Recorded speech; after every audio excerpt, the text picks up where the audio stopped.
Part 19. Zeno's Turtle Walk, the Ancient Greek Contrarian Master and His Paradoxes of Sophistry. Having just taken a quick look at Mozi, the workaholic philosopher of the East, we must now quickly buy a philosophical plane ticket and fly west. Our destination this time, ancient Greece. While the Chinese masters, Mozi, Confucius, etc., were busy cultivating themselves, regulating their families, governing the state, and bringing peace to the world, on the other side of the globe, on the Greek peninsula, a group of extraordinary individuals with strangely wired brains were preoccupied with one thing: arguing with nature.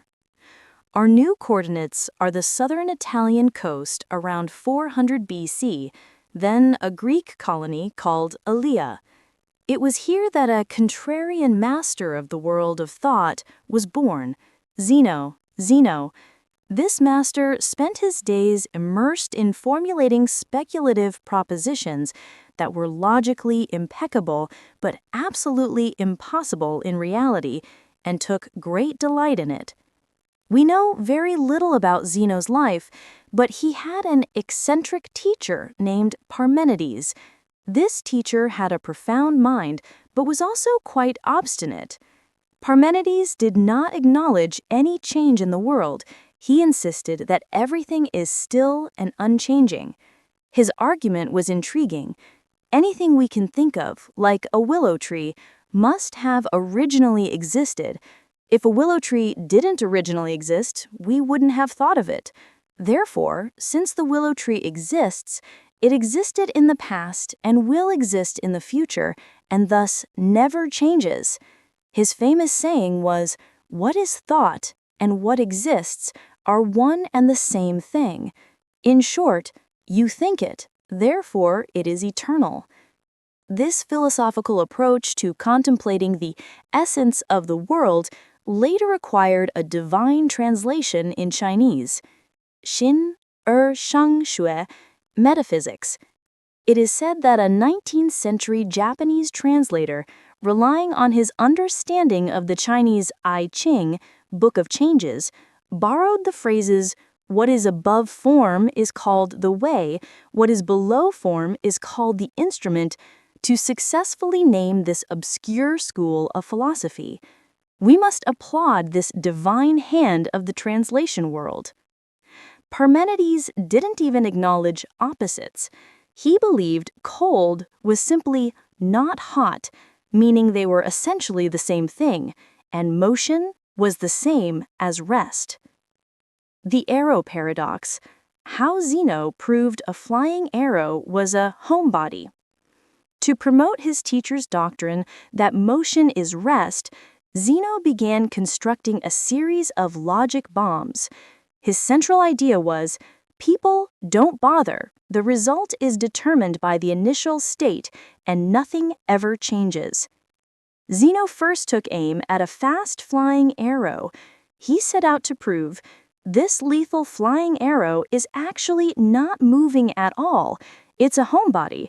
His logic went like this: at any given instant in time, the flying arrow is always in one specific location. Since there are infinite number of such given instants, the arrow is at those infinite instants pinned to its given location. Since it is in one location at every instant, it must logically be at rest. This is the famous arrow paradox. We now know that Zeno confused the concept of instantaneous velocity and displacement, but at the time, people racked their brains and couldn't find a logical flaw, only thinking, "You're logically correct, but it's definitely moving." Zeno's true intention was to use sophistry to expose the flaws in the cognitive system of the time. It was this sophistry that profoundly influenced the development of mathematical logic in later generations and was given the name paradox. Zeno's performance wasn't over. He then proposed an even more preposterous proposition, the famous Achilles and the tortoise paradox. He brought forth the Greek superhero and god of war, Achilles. The story of Achilles is well known. He was the Greek war god, invulnerable everywhere except his heel, his one single weakness. This was because in his childhood, his mother held him by his heel and dipped him in the river Styx to forge his body, giving him protection similar to the iron shirt in Chinese martial arts. But the part that didn't touch the water, his heel, remained the sole vulnerability. Achilles led the Greek army to conquer Troy, killed the Trojan commander, Hector, and used the Trojan horse to capture the city. But he was ultimately killed by an arrow to his heel. One wonders if Mozi wished his arrow paradox had been recognized sooner, perhaps saving the hero. Zeno set out to prove even a swift runner like the war god Achilles could never catch a tortoise. Let's assume the tortoise starts 100 meters ahead of Achilles.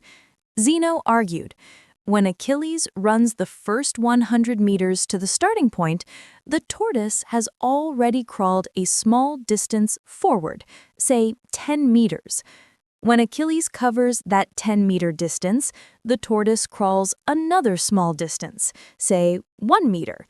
This chase process will proceed infinitely because every time Achilles reaches the tortoise's previous location, the tortoise will always have moved a tiny bit forward. The conclusion: Achilles can only ever shorten the distance, but can never truly catch up to the tortoise. Poor Achilles. Not only did he have a physical weakness in his heel, but now he had a logical, psychological shadow. Zeno, the clever trickster, through these paradoxes that drove the ancient Greeks mad, successfully left a pile of problems for later mathematics and philosophy that could only be solved with calculus. Perhaps he wasn't interested in walking the tortoise at all. He was interested in taking human logical thought for a walk.